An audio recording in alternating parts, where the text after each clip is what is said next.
Hi friends, అందరికీ నమస్కారం. Welcome back to Padma power channel. ఈరోజు మనము కర్ణాటక స్టైల్లో అక్కి రొట్టె ఎలా చేసుకోవాలన్నది మన వీడియో. బియ్యం పిండి మెంతి కూర వేసి బియ్యం పిండితో రొట్టె చేసుకుందాము. కర్ణాటకలో అక్కి రొట్టె అంటారు. ఇది కర్ణాటక స్టైలు. దీనికి టమాటో చట్నీ చేశాను. చాలా బాగుంటుంది ఫ్రెండ్స్, సూపర్ కాంబినేషను. ఎక్కడ స్కిప్ చేయకుండా చూడండి, చాలా సింపుల్గా ఉంటుంది. ఇప్పుడు మనము ఏమేమి కావాలన్నా చూద్దాం. చూడండి, ఇది బియ్యం పిండి తీసుకున్నాను, ఒక కప్పు. షాప్లో కూడా దొరుకుతుంది, మనం ఇంట్లో కూడా బియ్యం పిండి రెడీ చేసుకోవచ్చు కదా. పచ్చిశనగపప్పు, ఉప్పు, జీలకర్ర, పచ్చిమిరపకాయలు కట్ చేసుకున్నాను, ఉల్లిపాయ కట్ చేసుకున్నాను, మెంతి కూర ఫస్ట్ క్లీన్ చేసి మంచిగా కడిగి పెట్టుకున్నాను. ఇప్పుడు మనము ఒక చిన్న గిన్నె తీసుకొని దీంట్లో కలుపుకుందాం. పచ్చిశనగపప్పు, ఉప్పు, జీలకర్ర వేసి, అలాగే మనం కట్ చేసుకున్నాం కదా ఉల్లిపాయ, పచ్చిమిరపకాయలు వేసుకొని, పిల్లలు తినేలాగా ఉంటే పచ్చిమిరపకాయలు స్కిప్ చేసుకోండి ఫ్రెండ్స్. ఇది మెంతి కూర కట్ చేసుకుందాం. కట్ చేసుకునేసాను. ఇప్పుడు ఫస్ట్ మనము ఉల్లిపాయ అది వేసుకున్నాం కదా, ఫస్ట్ ఇప్పుడు ఉల్లిపాయను ఒకసారి మిక్స్ చేసుకుందాం. ఇలా చేసుకోవడం వల్ల ఉప్పు వేసుకున్నాం కదా, ఉల్లిపాయ అన్నది కొద్దిగా మెత్తబడుతుంది. మనం అది రొట్టె తట్టుకునేటప్పుడు మనకి ఈజీగా ఉంటుంది. ఫస్టే ఇలా చేసుకోవాలి. అప్పుడు ఉల్లిపాయ ఇది గట్టిగా లేకుండా మెత్తగా ఉంటుంది. ఇప్పుడు మనం మెంతి కూర వేసుకుందాం. మెంతి కూరే కాకుండా ఏ ఆకుకూరలో అయినా చేసుకోవచ్చు ఫ్రెండ్స్. ఇప్పుడు మనం తీసుకున్న బియ్యం పిండి వేసుకుందాం. బియ్యం పిండి వేసిన తర్వాత ఇలా మంచిగా గట్టిగా ఒత్తి మిక్స్ చేసుకోవాలి. అప్పుడు మెంతిలోని తడి కూడా మన బియ్యం పిండిలో చాలా మంచిగా కలిసి మంచి ఫ్లేవర్ ఉంటుంది, మంచి టేస్ట్ కూడా ఉంటుంది. చూసారా, ఇలా మంచిగా మిక్స్ చేసుకోవాలి.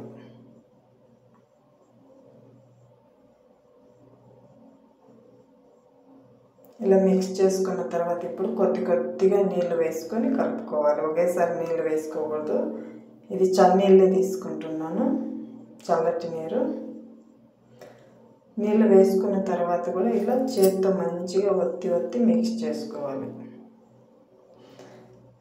మరీ మెత్తగా లేకుండా మరీ గట్టిగా లేకుండా ఇలా కొద్దిగా మెత్తగానే కలుపుకోవాలి. ఇలా కలుపుకోవడం వల్ల మనకి తట్టుకునేదానికి ఈజీగా ఉంటుంది రొట్టె. ఇప్పుడు దీన్ని పక్కన పెట్టేద్దాము. ఇప్పుడు తవా తీసుకొని మనం ఫస్ట్ తవా ఆన్ చేసి వేడి చేసుకోకూడదు. చల్లటి తవా పైనే నూనె వేసుకొని నూనె ఫుల్గా ఇలా స్ప్రెడ్ చేసుకుందాం. మనం దేంట్లో అయితే రొట్టె తట్టుకుంటాం కదా, ఆ తవా పైన ఫుల్గా ఇలా నూనె స్ప్రెడ్ చేసుకోవాలి ఫస్టే.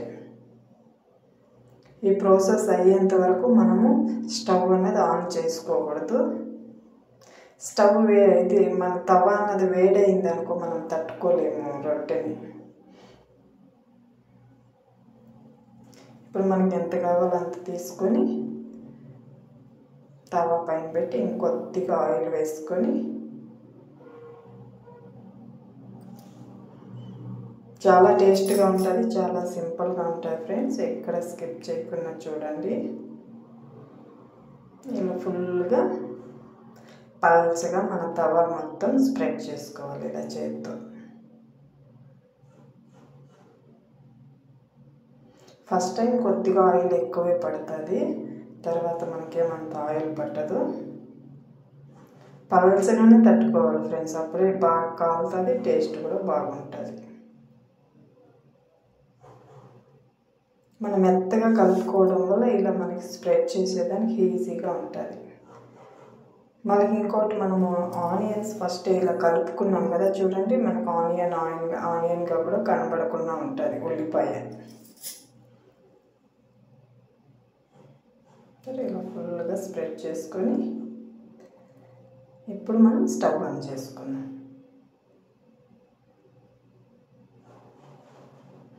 స్టవ్ ఆన్ చేసి మూత పెట్టుకుందాం. కంపల్సరీ మూత పెట్టుకోవాలి. కొద్దిగా ఇప్పుడు తవ్వ అన్నది వేడయ్యేంత వరకు హైలో పెట్టుకొని మన ఫ్లేమ్ అన్నది తర్వాత సిమ్లో ఆన్ చేయాలి. సిమ్లో ఉంచేసి మంచిగా కాల్చుకోవాలి. చూసారా, ఇలా మనకి ఎక్కడ కానీ అది తడిగా కనబడకుండా ఉండాలి. అప్పుడే మనకు అది మంచిగా కాలిందని అర్థం. చాలా ఈజీగా కూడా వచ్చేస్తుంది. మనకి ఎక్కడ పట్టుకోదు, కింద కూడా అంటుకోకుండా ఈజీగా వచ్చేస్తుంది. ఇలానే రెండు వైపులా మంచి కలర్ వచ్చేంత వరకు కలుసుకోవాలి. చాలా మెత్తగా కూడా ఉంటుంది. పెద్దవాళ్ళు కూడా తినచ్చు ఈజీగా. చిన్నపిల్లలు, పెద్దవాళ్ళు ఎవరైనా సరే అక్కడక్కడ కొద్దిగా బ్రౌన్ కలర్ వచ్చేంత వరకు కాల్చుకోవాలన్నమాట. ఎంత కలర్ఫుల్గా ఉంది కదా. ఇప్పుడు తీసి పక్కన పెట్టుకున్నాం. ఇప్పుడు మంచిగా గమనించండి, స్టవ్ కట్టేసి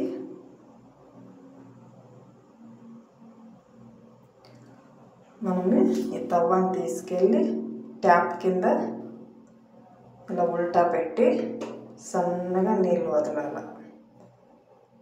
సన్నగా నీళ్ళు వదిలి మన తవ్వాని మనం కూల్ చేసుకోవాలన్నమాట, వేడి లేకుండా. మళ్ళీ ఇంకోసారి తట్టుకునేదానికి రొట్టెని వేడి పైన తట్టితే రాదు. మనం ఎప్పుడైతే మన తవ్వ చల్లగా అయిందంటే అప్పుడే మనం మళ్ళీ తట్టుకునేకి అవుతుంది. అంతవరకు లేకపోతే కూడా ఇలా కాకుండా రెండు తవ్వాలు ఉంటే ఒక దాంట్లో చేసుకొని పక్కన పెట్టేసి అది చల్లగా ఆరిన తర్వాత మళ్ళీ చేసుకోవచ్చు. రెండు ఉంటే ఇలా కాదని సిల్వర్ ఫాయిల్ పైన కూడా తట్టుకోవచ్చు. అది మనం ఇంకో వీడియోలో చెప్తాను నేను ఎలా అన్నది. ఇలానే మనం అన్నీ తట్టుకొని ఇలానే అన్ని రొట్టెలు కాల్చుకోవాలన్నమాట. పూర్తిగా చల్లగా అయిన తర్వాతనే మళ్ళీ ఇంకో రొట్టె అన్నది మనం తీసుకోవాలి. సో రెండోసారి మనకు అంత ఆయిల్ ఏం అవసరం ఉండదు.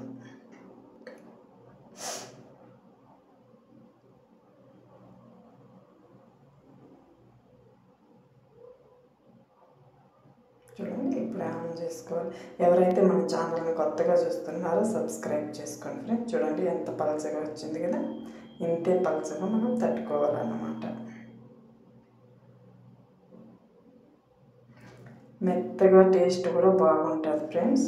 మనం టమాటో చట్నీనే కాకుండా పల్లీల చట్నీ, కొబ్బరి చట్నీ, ఏ చట్నీలో అయినా సర్వ్ చేసుకోవచ్చు.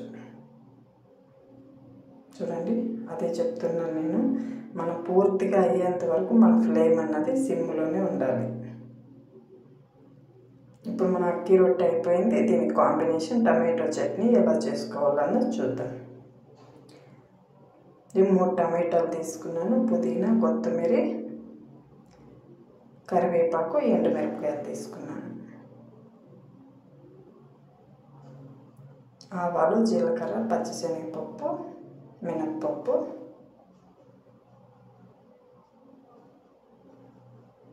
ఆ రెండు ఒకేసారి చేస్తున్నాను కాబట్టి మళ్ళీ ఇది వచ్చింది. ఇప్పుడు అన్నీ కట్ చేసుకునేసాను కదా. ఒక పెనం పెట్టుకొని పెనం వేడైన తర్వాత ఆయిల్ వేసుకుందాము. ఆయిల్ కొద్దిగా వేడైన తర్వాత మనం తీసుకున్న ఆవాలు, జీలకర్ర వేసుకుందాం. ఆవాలు, జీలకర్ర కొద్దిగా చిటపట అయిన తర్వాత పచ్చిశనగపప్పు, మినప్పప్పు వేసుకుందాం. అవి కొద్దిగా కలర్ మారిన తర్వాత కొద్దిగా హింగు వేసుకుందాము.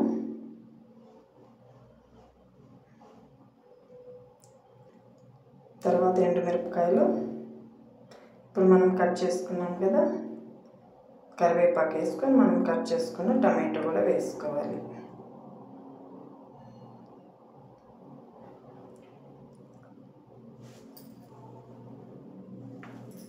టమాటోలు బాగా మెత్తగా అవ్వాలి ఫ్రెండ్స్, మంచిగా ఉడకాలన్నమాట. ఇప్పుడు కొద్దిగా మనము ఉప్పు వేసుకుందాం.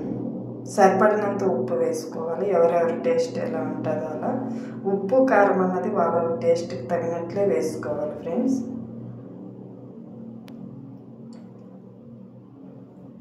మన టమాటాలు మంచిగా మగ్గిన తర్వాత మనము పుదీనా కొత్తిమీర వేసుకోవాలి.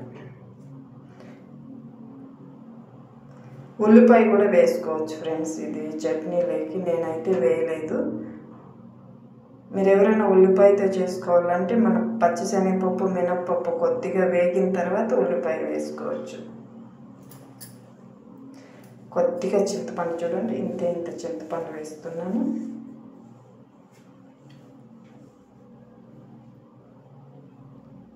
కొద్దిగా బెల్లం వేస్తున్నాను.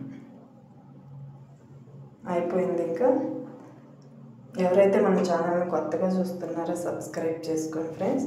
అలాగే మన వీడియో పూర్తిగా చూసి మీకు నచ్చినట్లయితే లైక్ చేసి కామెంట్ చేయండి. చాలామంది చూస్తున్నారు కానీ లైక్ చేసి కామెంట్ చేయడం లేదు ఫ్రెండ్స్. తప్పకుండా లైక్ చేసి కామెంట్ చేసి సపోర్ట్ చేయండి. మీరు ఎంకరేజ్ చేయడం వల్లనే మన ఛానల్ అనేది ముందుకు వెళ్ళే అవకాశం ఉంటుంది. ఇప్పుడు గ్రైండ్ చేసుకుందాం. చూసారు, నేను గ్రైండ్ చేసుకొని వచ్చేసాను. చాలా మంచిగా సపోర్ట్ చేస్తున్నారు. మన ఛానల్ని ఇలాగనే సపోర్ట్ చేసి ముందుకు తీసుకువెళ్ళండి. ఇంతవరకు ఎవరైతే మన విలువైన సమయాన్ని కేటాయించి మన వీడియోలు చూస్తున్నారో వాళ్ళు ప్రతి ఒక్కరికి నా ధన్యవాదములు. Thank you so much. ఇంకా మంచి వీడియోలకు మనం